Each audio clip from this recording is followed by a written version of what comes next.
Hey guys, it's Kate and welcome back to my YouTube channel. So when you think about vacation, most people think about beaches, going to the mountains, going to the lake. What if I told you in just a little over 2 weeks, I'll be going on a vacation, but my vacation is me going to Germany to LARP in the woods at the biggest LARP in the entire world called CONQUEST, and I'm going to take you along with me. So a lot of you on here know that I went LARPing for the first time last October at the Brandywine Festival. It was the Hobbit themed LARP that I went to that was hosted by Berkshire. Berkshire also hosts this giant LARP that I'm going to called CONQUEST.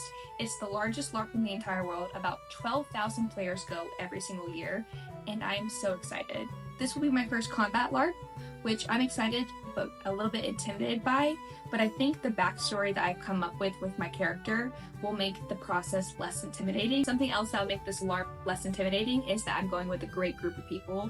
I'm going with my friend Kiki, her partner Nick, I'm going with Christian, Mossysocks, and my partner Cody, and we also have Beol in our camp who runs the Hobbit LARP, and he also helps run this LARP. He's providing everything that we possibly could need and more that we can't bring in our suitcases to Germany. If you didn't know, Berkshire is also a medieval clothing company based in Germany, so along with all the camp gear, anything else we can't pack in our suitcases, Beol offered us access to the website to pick out a few things that we wanted to wear to the LARP.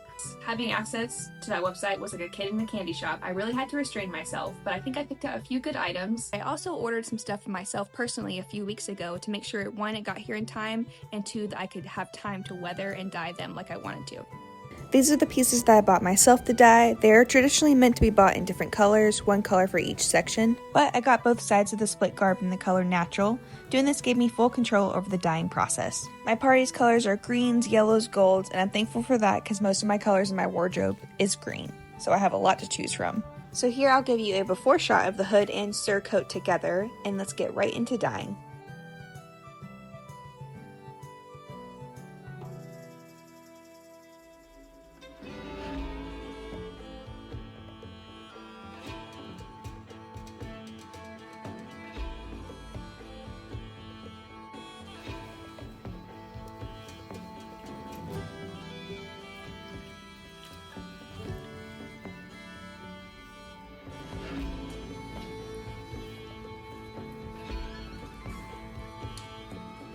At first I was afraid the dye wasn't taking, but after letting it soak in the pot for about 30 minutes, it became the shade that I was aiming for.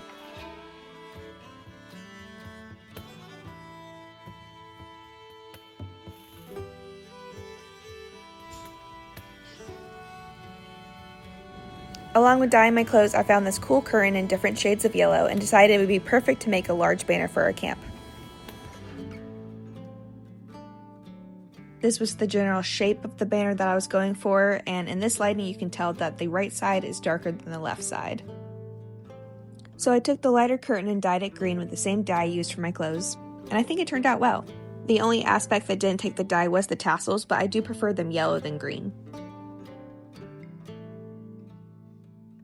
You can see here that even though both garments came to me in that similar natural color, they took the green dye differently, which later I'll tell you why I don't mind that at all.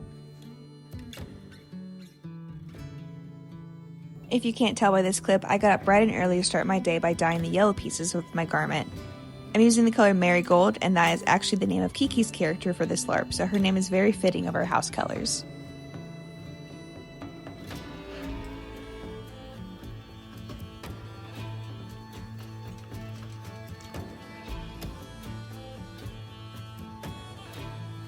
Along with my yellow garments, I also took the other side of the banner and dyed it a deeper yellow, and I think it makes the details stand out even more.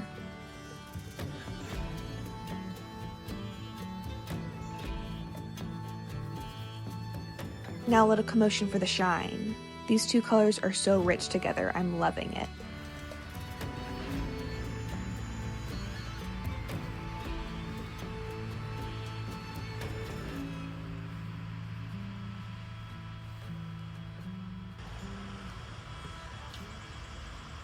So I just put together my split pieces. I buttoned them all together, and honestly I am so happy with how the colors turned out.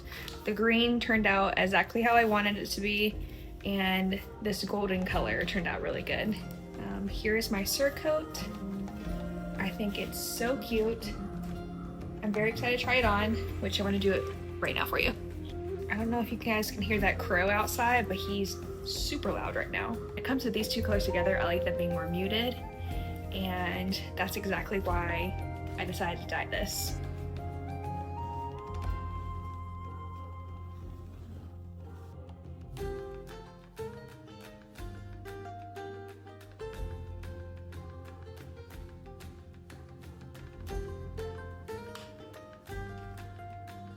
For this specific LARP, my group, we are a part of a kingdom called Mossvale, and our house crest is an otter stag.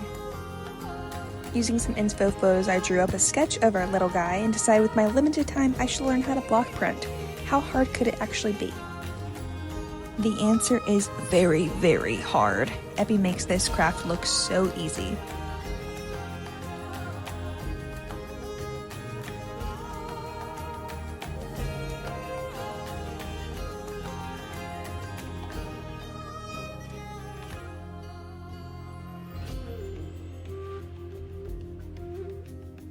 This is definitely not a tutorial as it ended up being a huge fail, but it was fun to try and I definitely want to attempt block printing again once I have more time to take my time and learn the craft properly.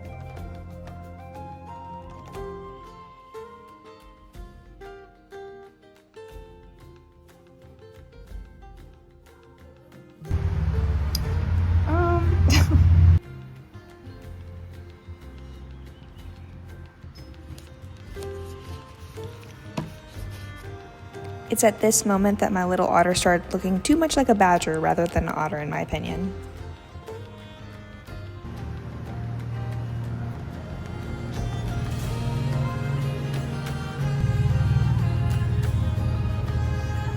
Oh my god! What is that? Thankfully, I do know how to 3D print. Beol made me an STL file of my otter and made it into a stamp, and with the help of my friend Tim, we printed it out and it turned out better than we all thought. I used the stamp primarily to make bunting banners for me and my partner's tent so we can decorate it a little bit more on the inside and outside.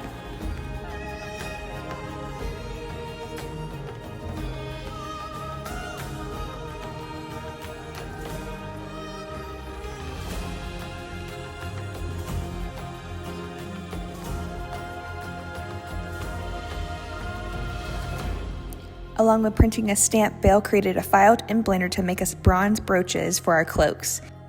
I took the file myself and 3D printed a few to make my crew mug holders for our belts. And I have a few small ones as tokens to hand out to people at the LARP.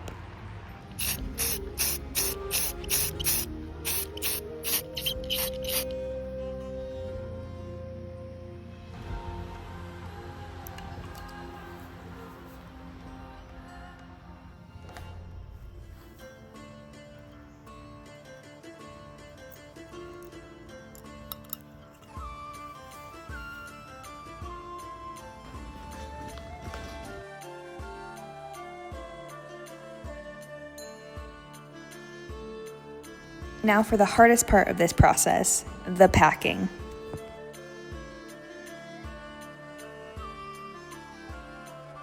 I'm not going to get too much into our backstory in this video, but our kingdom colors are greens and yellows and golds, and my name is Gwen Stone. I'm a formal stable hand turned squire, so I'm packing only one dress and the rest will be pants and tunics.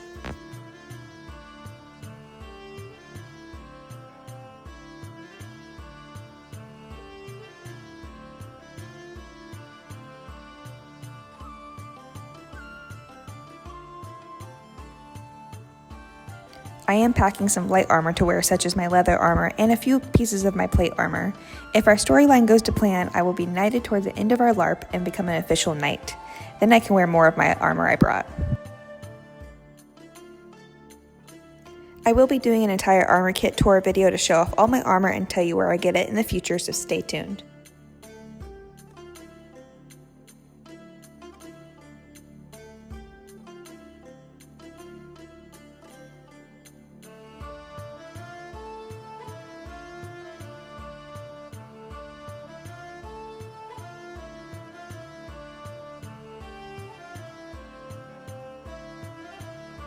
I got this chainmail costume online to subdue my desire to bring my real chainmail.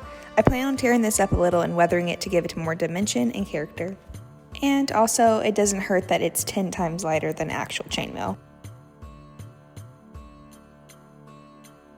Like I was saying earlier, I don't mind that my clothing pieces dyed a little bit differently because I am a squire. I imagine my character has gotten all her clothes as hand-me-downs from Mossy Socks and wherever we could scavenge them.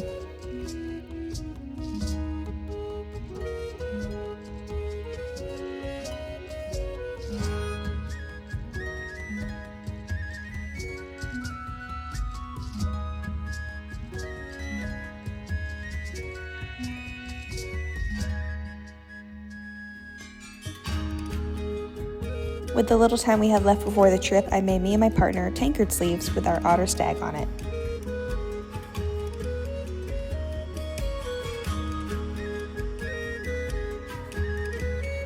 And going back to me wanting to look like I wear hand-me-downs, weathering is key. In my opinion, the dirtier the garment looks, the more authentic it looks that you've worn that piece. And you just feel cool.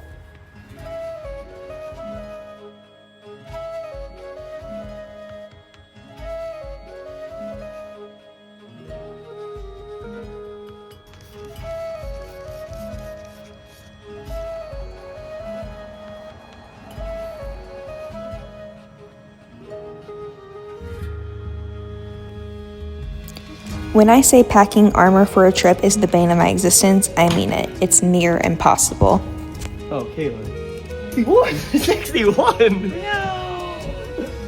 With little packing magic and me squeezing a few things into my partner's suitcase, we got everything to fit in 2 checked bags and 1 carry-on.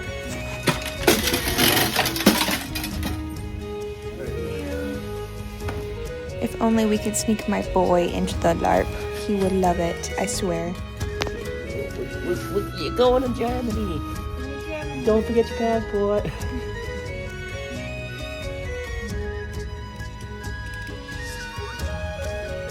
Stay tuned for my next video, and I will see you in Germany.